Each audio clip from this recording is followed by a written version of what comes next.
Samajwadi party के अध्यक्ष अखिलेश यादव ने जयप्रकाश जी की जयंती पर उन्हें आज श्रद्धांजलि दी और सोशलिस्ट म्यूजियम को बेचे जाने से रोकने का संकल्प जताया। उन्होंने कहा कि जयप्रकाश जी का संपूर्ण क्रांति का नारा आज भी प्रासंगिक है और देश को इसी रास्ते पर चलने की जरूरत है। अखिलेश ने समाजवादी मूल्यों पर जोर देते हुए कहा कि जमीन पर काम करने से ही सफलता मिलेगी और उनका सिद्धांत कभी नहीं बदलेगा।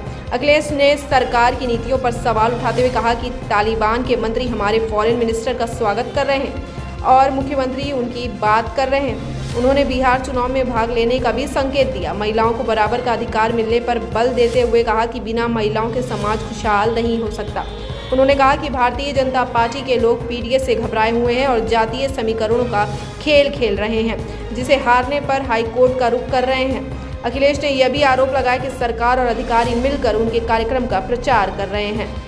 अखिलेश ने एक आईपीएस अधिकारी की आत्महत्या और जाति के आधार पर उसकी बदनामी का मामला उठाते हुए कहा कि ये गंभीर विषय है। उन्होंने अंत में देश में जूते फेंकने जैसी घटनाओं को भी खतरनाक बताया।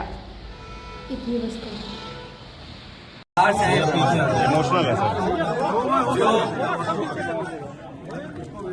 बिहार चुनाव में नीचे रख दें, बिहार चुनाव में जहाँ बुलाया जाएगा हम जाएंगे।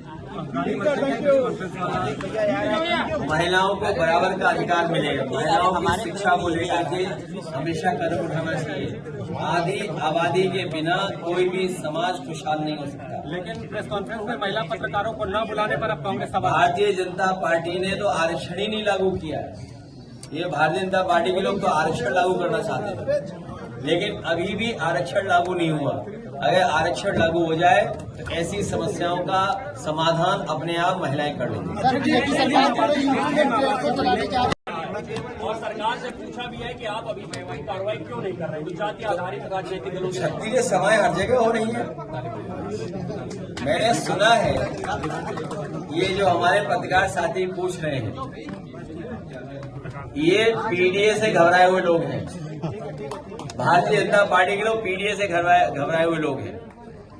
ये जाति समीकरण को अर्थमेटिक बोलते हैं, समीकरण बोलते हैं, अपनी इलेक्शन की इंजीनियरिंग बोलते हैं, होशियारी बोलते हैं।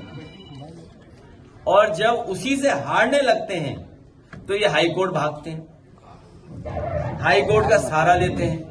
ये अर्थमेटिक्स या समीकरण या भारतीय जनता पार्टी का जो इलेक्शन मैनेजमेंट, ये क्या शब्द है? ये जातिवादी जो व्यवस्था लागू करते हैं उससे बचने के लिए भारतीय जनता पार्टी ऐसे शब्दों का इस्तेमाल करती है। जब उसी से हारने लगती है, इसीलिए समाजवादियों ने कहा कि जो आंदोलन जयप्रकाश जी ने, जो आंदोलन लोहिया जी ने, जो आंदोलन नेताजी ने और जो रास्ता बाबा साहब भीमराव अम्बेडकर जी ने दिया, न्याय के राज की स्थापना हो, लेकिन न्याय के राज की स्थापना के साथ साथ सामाजिक न्याय के राज की स्थापना के लिए पीडीए सरकार आने वाले समय में समाजवादी लोग मिलकर के बनाएंगे। ये बहस इसलिए नहीं चाहिए क्योंकि भारतीय जनता पार्टी ये सब काम करवाती है। जैसे उदाहरण के लिए मैं तो कहूंगा पत्रकार साथियों, अभी मुझे रामपुर जाना था, एयरमेट जॉब बरेली जाना था। मान लीजिए मुझे लैंडिंग परमिशन बरेली की मिली, लेकिन सुनने में आ रहा है बीजेपी के लोगों ने, बीजेपी के सरकार के अधिकारियों ने मेरा ऑफिशियल कार्यक्रम मुंडा पांडे स्टेशन एयरपोर्ट का जारी कर दिया। आप बताइए कि सरकार, उसके अधिकारी मिलकर के दूसरे एयरपोर्ट पे जारी कर रहे हैं कार्यक्रम, और जो जारी कर दिया कार्यक्रम उसको अपने ही चैनल से बढ़ावा दिलवा रहे हैं कि नहीं अब कार्यक्रम ये बदल गया, यहां पर उतरेंगे। इसलिए पत्रकार साथियों, घुसपैठिए अगर आज भी आ रहे हैं तो देश के प्रधानमंत्री जी को इस्तीफा दे देना चाहिए। ये गंभीर विषय है कि एक आईपीएस अधिकारी ने आत्महत्या कर ली। ये जाति को लेकर के अगर हुआ है और जाति को लेकर के अगर जूता फेंका जा रहा है, ये गंभीर विषय है। इधर भी सर, गंभीर विषय इसलिए है कि अगर हमारे पत्रकार साथी पूछ रहे हैं कि आईपीएस ने आत्महत्या कर ली और जाति के आधार पर उसे अपमान किया जा रहा है, जाति के आधार पर उसके साथ भेदभाव हो रहा है।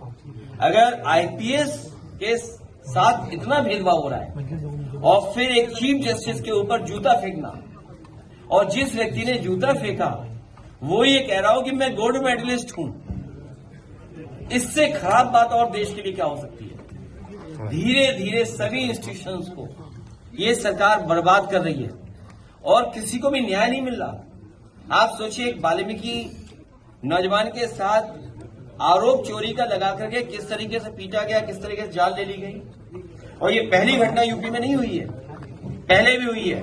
और कथावाचकों के साथ क्या किया गया, उनके बाल काट लिए गए, उनकी ढोलक छीन ली गई, उन्हें पीटा गया। तो ये गंभीर विषय है, ये देश को न जाने किस दिशा में ले जा रहे हैं। समाजवादी लोग मिलकर के इन तमाम चीजों को सुधारने का काम करेंगे। तो अपने एवं अपने परिवार के बेहतर स्वास्थ्य के लिए परम मल्टी स्पेशलिटी हॉस्पिटल आइए, क्योंकि आपका जीवन अनमोल है। परम मल्टी स्पेशलिटी हॉस्पिटल, विजयंत खंड, गोमती नगर, लखनऊ।